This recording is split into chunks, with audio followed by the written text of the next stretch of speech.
Olá pessoal, sejam todos muito bem-vindos a mais uma série de excelência de A a Z. Hoje falaremos de inteligência emocional. Esta tem sido uma tônica tão tratada ultimamente, mas de que forma, de fato, a inteligência pode ser desenvolvida e o que ela impacta realmente nas nossas relações pessoais e no campo, no ponto de vista profissional?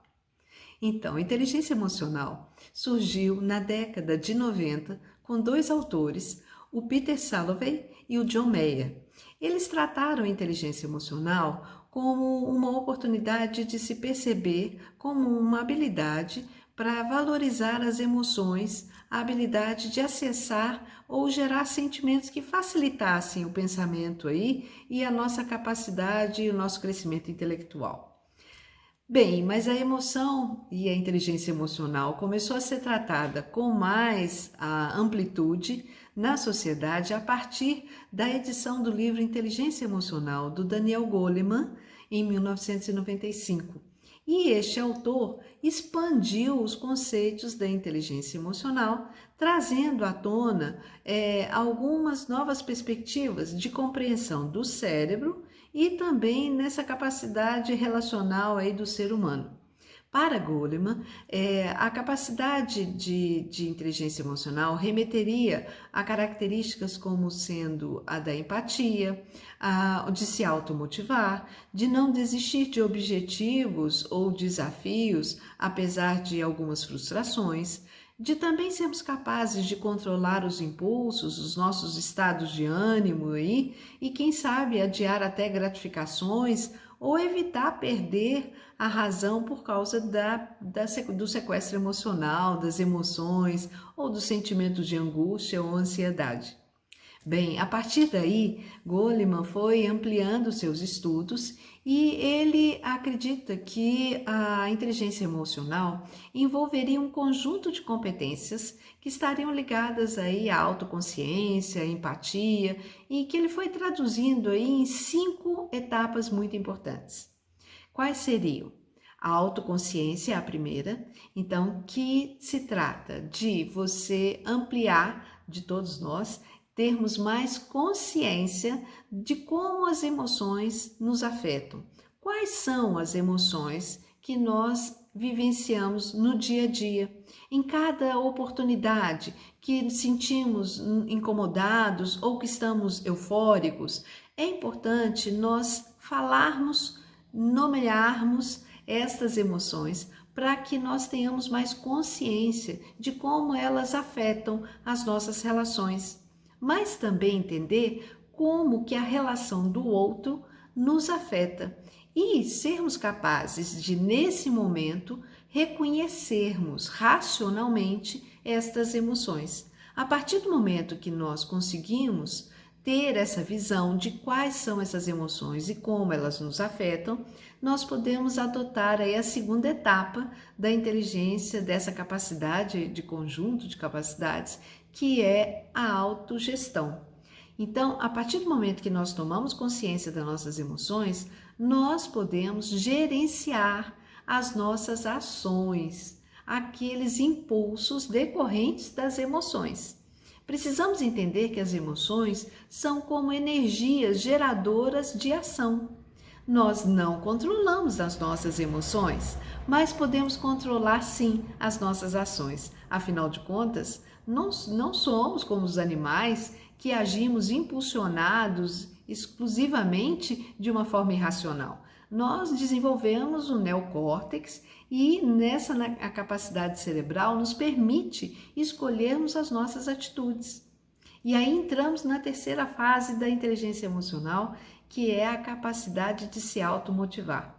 A automotivação, segundo Daniel Goleman, é essa capacidade que precisamos avançar no sentido de acreditar que somos capazes, sim, de gerenciarmos as nossas ações, que nós precisamos, além de reconhecer como elas nos afetam, a gente precisa também dedicar um tempo a acreditar nessa possibilidade de gerenciá-las, não é? E além disso, de ter essa movimentação, esse movimento, esse interesse genuíno por querer lidar com essas emoções.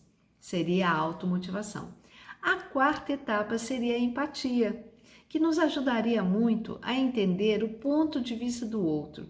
Afinal de contas, relacionamento interpessoal pressupõe trocas, pressupõe compreender que o outro pensa diferente do que eu penso. É muito importante eu ter consciência de que as pessoas são diferentes, mas isso não significa ser ruim. Elas só pensam diferente da forma como eu penso. E por quê? Esse interesse genuíno em entender o ponto de vista do outro, sem julgamentos prévios, é o que nós chamamos de empatia. Se colocar na perspectiva do outro, sem o julgamento, sem a crítica. Para evoluirmos então para a quinta fase e última da inteligência emocional, que seria a manifestação da habilidade social. Essa capacidade de sabermos lidar com pessoas que pensam diferente, conviver com os diferentes. Não é? É palavra de ordem hoje a diversidade. Precisamos entender como essa diversidade ela é importante. Afinal de contas, se cada um tem um pensamento diferente, a diversidade passa a ser uma grande oportunidade de complementariedade. Precisamos nos complementar, não é? Bem, além desse conceito do Goleman, muito tem sido desenvolvido com estudos e técnicas, estratégias para ampliar a inteligência emocional.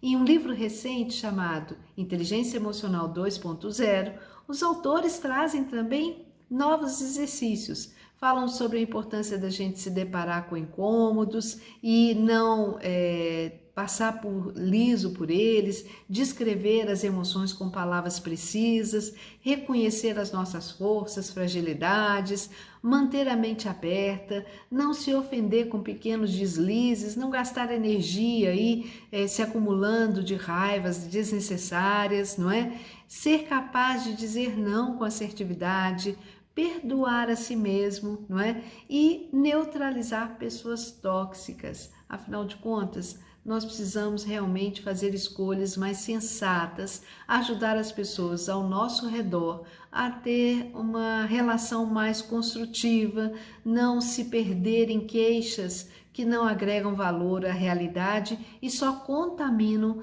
deixam tóxicas as relações. Precisamos ajudar as pessoas a entender e desenvolver a sua inteligência emocional, começando por nós.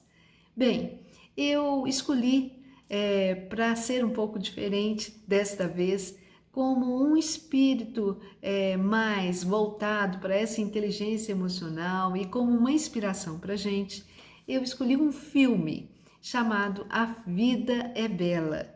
Esse filme é um filme italiano e que traduz aí no personagem Guido, um pai que viveu as piores condições possíveis. Ele era judeu e foi então levado para um campo de concentração na Segunda Guerra, e ele então foi levado junto com o seu filho pequeno para esse campo de concentração. E todo o filme passa nessa grandiosidade de um personagem que adotou inteligência emocional como uma grande oportunidade de diminuir o risco do filho vivenciar a dor do campo de concentração. Ele criava estímulos para o filho achar que ele estava num jogo. E ele foi, ao longo do filme todo, trazendo a beleza dessa capacidade de ter inteligência emocional. E vale a pena assistir o filme. Eu entendo e acredito que ele é uma boa representação do ápice de uma inteligência emocional, que traduz da realidade dura uma grande oportunidade de estabelecer relações muito genuínas e bonitas, construtivas aí entre as pessoas. Eu espero que vocês tenham gostado, espero vocês na nossa próxima oportunidade. Até lá, um grande abraço.